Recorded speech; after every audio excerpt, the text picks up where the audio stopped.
Vincent Hervouet, Emmanuel Macron à Tunis. Hier, il a promis une aide de 150 millions d'euros. Aujourd'hui, discours au Parlement, clôture d'un forum économique, inauguration de l'Alliance française et promenade dans la Médina. Oui, on dirait du Chirac ou du Hollande. Le programme présidentiel à Tunis est aussi imprévu que celui d'un tour opérateur à Djerba. C'est du low cost. Ici, le thé à la menthe offert à la réception. Et là, des salam alek sur la démocratie printanière et un partenariat économique rikiki. Pourtant, il y a urgence. La crise sociale est profonde. Le pays comme une cocotte minute. La menace terroriste est à la porte. Lampedusa à quelques heures de mer.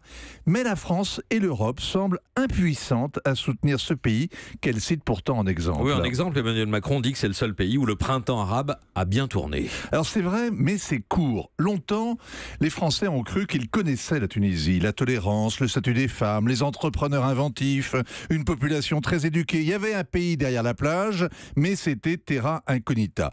Le tourisme de masse étouffait la plainte d'une société rackettée par le clan Ben Ali. Des privilégiés avaient leurs habitudes là-bas et respectaient l'omerta. Certains jouissaient d'ailleurs d'une impunité scandaleuse, que ce soit dans la chasse aux moins de 16 ans ou dans l'évasion fiscale. Et puis, la façade s'est effondrée, Ben Ali est tombé comme un fruit pourri, et l'image du pays aussi. Le Tunisien, ce n'est plus l'épicier du coin de la rue et l'hôtelier des vacances, tous deux si complaisants, c'est un désespéré qui s'immole pour dénoncer l'injustice, une foule fiévreuse, des islamistes qui raflent le pouvoir, des terroristes à l'abri d'une police désarmée, et même les Tunisiens de France, si bien intégrés, ont voté massivement pour le parti Nada, et 5000 djihadistes se sont enrôlés comme fantassins de la terreur en Syrie. Alors, c'est difficile de faire la synthèse entre la carte postale d'un côté et puis le chaos de l'autre. Le président Macron veut accompagner la jeunesse. Alors Emmanuel Macron fait la tournée du Maghreb en coup de vent, 24 heures à Tunis, après visite express au roi du Maroc et aller-retour à Alger, alors qu'il faudrait consacrer à ces pays autant d'attention, d'inventivité commerciale, d'ambition politique qu'aux pays du Golfe et du Moyen-Orient, auxquels on vend des armes lourdes, mais où l'on reste des seconds couteaux. La France tient à sa politique arabe.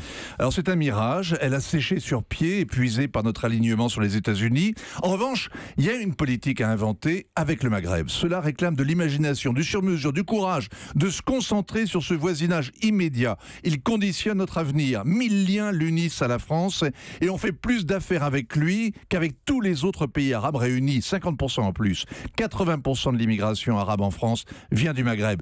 Et est-il besoin de rappeler que pratiquement 100% des terroristes qui ont frappé la France étaient d'origine nord-africaine. Tout ça impose une politique ambitieuse et pas une entraide à 150 millions sur 3 ans. Vincent Hervouet, Hélène ? Vous dites une politique ambitieuse pour la Tunisie, Vincent, mais en fait, il faudrait une politique ambitieuse pour tout le Maghreb. C'est une politique régionale qu'il faudrait développer là-bas. Vous avez absolument raison. Et d'ailleurs, il faudrait commencer à se demander pourquoi la France reste indifférente à la désunion du Maghreb qui est face à l'Afrique qui émerge. Le Maghreb, c'est incroyable. Ce sont 3 pays qui se tournent le dos alors qu'ils ont en commun la Méditerranée et donc la vision sur la France, la langue, la culture, la religion, le passé colonial. Un ennemi commun, le djihadiste, un ennemi imaginaire, Israël, des amis communs. C'est invraisemblable qu'ils soient à ce point désunis et que la France soit indifférente à cette faiblesse qui est...